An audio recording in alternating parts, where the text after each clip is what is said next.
And next in the hot seat, we have Lisa Cooper. Lisa, will you introduce yourself and what you do? Hi, Rachel. Yes, Lisa Cooper from Cooper People Group. We're an HR consulting organization here. Yeah. Okay. So can you recall a moment when being open or honest backfired, and how did you navigate it afterward? Just one. Well, we could start with one.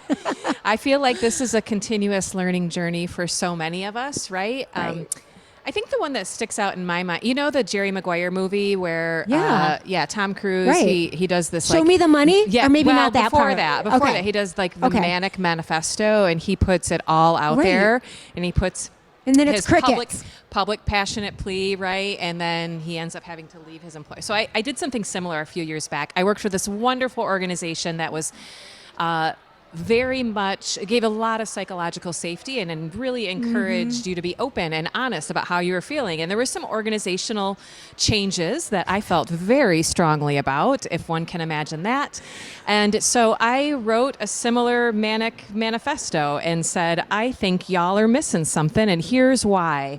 So had no problem being very, very honest in that moment. However, looking back now, I see that I really missed an opportunity to be open and really listen to my colleagues, their perspective and what they felt was right. I was so hell-bent on being right, and I was so convinced I was right that I think I missed that opportunity to really listen to the why behind some things, and that put some strain on that relationship. And so, when it was time to sit down and hash through it, I was emotional at that point, and that makes it really hard to really hear things. So if I could do it all over again, I would have been much more intentional about listening and being open as much as I was about being honest myself. Right. So that's something that's always, thankfully it ended up being okay, but it definitely caused a little bit of, maybe I should have handled that differently. So Yeah. Well, you started to allude to it a little bit, Lisa, about the journey and realizing that you might have done things differently. Given a similar situation, knowing everything that you know today, how do you think you may have approached that? Yeah, it's definitely talk less, listen more. I'm a big talker. I am one who always has a thought or an opinion about everything. If you know me, that you'll probably laugh and say, yeah, that's right. She really does. And that's not a bad thing. It's not a bad thing, but it's really important to make sure that you're creating space for others, and that's something I continuously challenge myself to do. Just because I have the answer doesn't mean I need to say the answer, and I might learn something, and I often do. If I'm just quiet for a moment and just really listen, truly for the benefit of hearing the other person, not trying to prepare what I'm going to try to say in reaction to that. I'm also a pretty big fan of saying to somebody, tell me more, right? Yeah.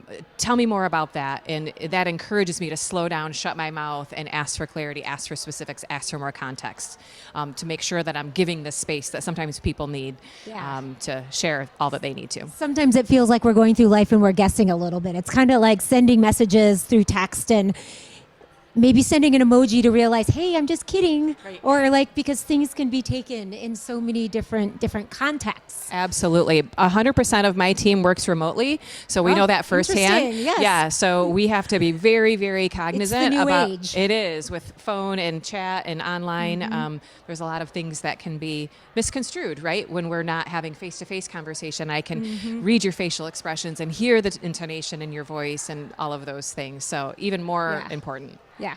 Okay. So the advice that you would give to someone who struggles with being honest due to judgment, rejection, those are things that don't feel very good. Sure. And fear can lead us to do a lot of things that we wouldn't maybe normally do. Yeah.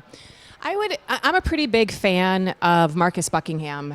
He wrote First Discover Your Strengths. He also has a really dreamy British accent, worth noting. I will take note of that. Yes. And he encouraged us to, be curious and say, do you want to know my reaction to that? And that sort of diffuses the situation, because no one can say, no. Right. Like you also, We hope they don't. yeah. And you also own your own reaction. Like, I'm not saying whether you're right or you're wrong, Rachel. I'm just saying when you said it like that, here's what I felt, or here's what I think I heard. And you can't say, well, Lisa, you're wrong. No, because I own my reaction to whatever you said or did. And so I think if we think about that, it kind of distills the fear and the trepidation we might have if I'm just simply offering my reaction to something. Yeah. No one can take that away from us. Yeah. So it feels a little less threatening or a little less scary in my mind. Yes. Okay. So what do you think, Lisa, is one of the most difficult things to be honest about?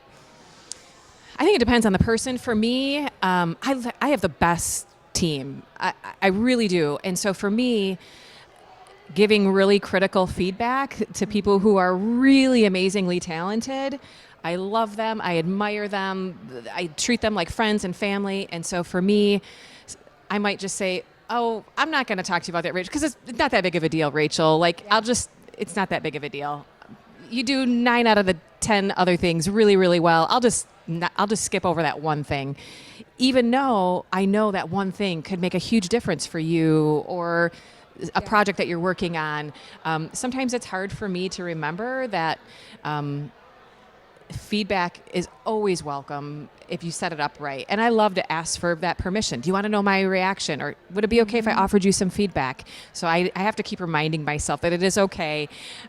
Even the small things are worth noting. It can do nothing but help that person become stronger, more confident, and celebrate the wins. I love to catch my team doing it right. I have to remember I also can point out those opportunities when there's an opportunity to do it better or faster or smarter or fill in the blank. Being honest, it can be scary.